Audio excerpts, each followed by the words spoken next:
नमस्कार, Lucknow cantt news 24 में आपका स्वागत है। मैं हूं वीरेंद्र मिश्रा। हम दिखाते हैं खबर की सच्चाई। खबर की सच्चाई देखने के लिए देखते रहिए लखनऊ कैंट न्यूज 24। मजदूर विरोधी आधुनिक गुलामी के दस्तावेज 4 लेबर कोडों को तत्काल वापस करने के लिए केंद्रीय श्रम संगठन एवं स्वतंत्र फेडरेशनों के आह्वान पर आज आयोजित राष्ट्रीय व्यापी काला दिवस के अवसर पर दिया गया है ज्ञापन में लिखी बातों को अगर देखें तो देश को बनाने और चलाने में कर्मचारियों एवं मजदूरों की बहुत बड़ी होती है भूमिका। देश का विकास भी इन्हीं पर निर्भर है, परंतु मजदूर और कर्मचारियों के असंतोष को पिछली सरकार ने भी नकारा है और मौजूदा सरकार भी नकारती चली आ रही है।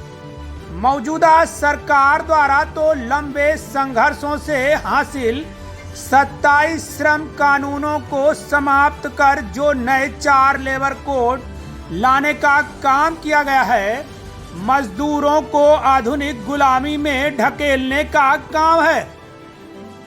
इन लेबर कोडों के जरिए काम के घंटे 12 कर दिए गए हैं।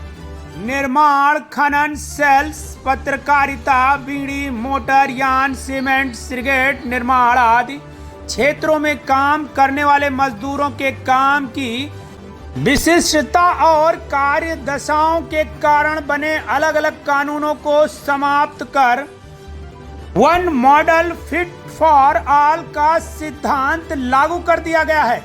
ठेका मजदूरों के नियमित करने, समान काम के समान वेतन के नियमों और कानूनों को खत्म कर दिया गया है।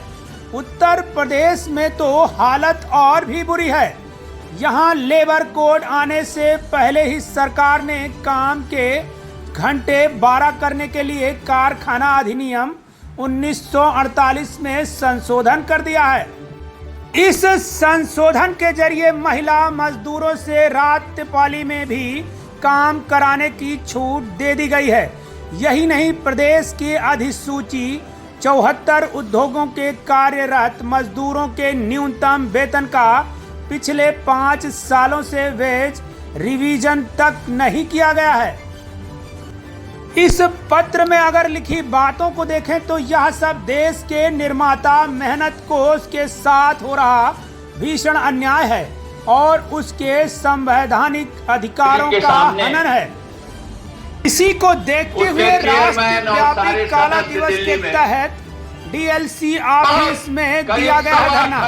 आइए दिखाते हैं लखनऊ कैंट न्यूज 24 की पूरी रिपोर्ट। हम थे और साथी हमारे नॉर्दर्न रेलवे मेंस यूनियन के अध्यक्ष जो हिंद मजदूर सभा उत्तर प्रदेश के उपाध्यक्ष भी हैं, साथी एस.के. त्यागी, वो भी हमारे साथ। सुप्रीम कोर्ट से अप्रूव्ड 30% कर्मचारी जिसको वोट देंगे उसको मान्यता मिले, या 30% नहीं किसी को मिला तो 35% जो वोट पड़ेंगे, 35% वोट जिसको मिल जाएगा उसको मान्यता मिल जाएगी। ये एक मापदंड 2005-06 में सुप्रीम कोर्ट के चेन्नई हाई कोर्ट, इसके बाद सुप्रीम कोर्ट, उसने एक मापदंड निर्धारित किया हुआ। सरकार क्या चाहती है? मंशा जो लगती है कि एक मजबूत ट्रेड यूनियन, सरकार हो या उद्योगपति हो, उसके लिए मजबूत ट्रेड यूनियन को सरकार भी नहीं चाहती, कोई उद्योगपति भी नहीं चाहता। अब 1962 की ये बात जब मैं दर्जा 7 में पढ़ता था, तब ये नारा मैं पढ़ता था तो मैं समझ नहीं पाता था ये है क्या नारा। लेकिन आज के 30 साल पहले और आज भी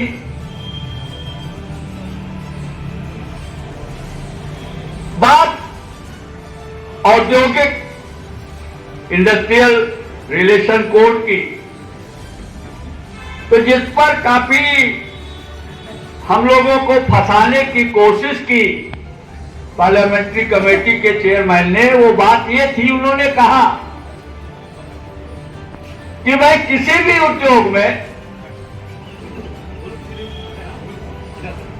मान्यता के लिए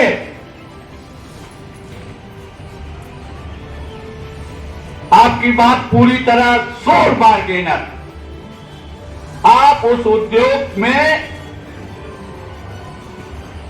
जो पार्टिसिपेशन है, प्रबंधन में श्रमिकों की भागीदारी, participation of employees in management, ये तो तभी संभव है जब उस उद्योग में 51%, मतलब 100 आदमी काम कर रहे हैं तो 51 आपके साथ हैं, तभी तो आप कह सकते हैं कि हाँ हमारी सोल बार्गेनिंग होनी चाहिए, जो हम कहें वो नीति उस तरह की निर्धारित होनी चाहिए। तो काला दिवस ही मनाना चाहिए और सिर्फ ये डॉक्यूमेंटेड नहीं होना चाहिए। हम सड़कों पे भी उतरेंगे और उनको बताएंगे कि सामाजिक सुरक्षा क्या होती है। तब तो ये लाठी बरसाने लगेंगे कि आपने सामाजिक सुरक्षा का दायरा तोड़ा है। ये एक बार भी इनकी लाठियां काटती नहीं है कि जब आंगनबाड़ी की महिलाएं अपने श्रम का हिस्सा मांगने के लिए सड़कों को उतरती है। वो गार्डन है, उस बात का गवाह है कि हर साल धरना हो रहा है, लेकिन ये पहली सरकार सुनने को तैयार नहीं है। आप श्रम कानूनों की बात करते हैं, ये सुनते कितना है। मैं तो कह रही हूँ श्रम जो मंत्रालय है वो काम ही नहीं कर रहा है। ह्यूमन राइट का कोई मंत्रालय काम ही नहीं कर रहा, महिला आयोग काम ही नहीं कर रही, तो इनको भी संज्ञान में लाने की जरूरत है। इसी के साथ मैं अपना वक्तव्य समाप्त करूंगी। जय हिंद।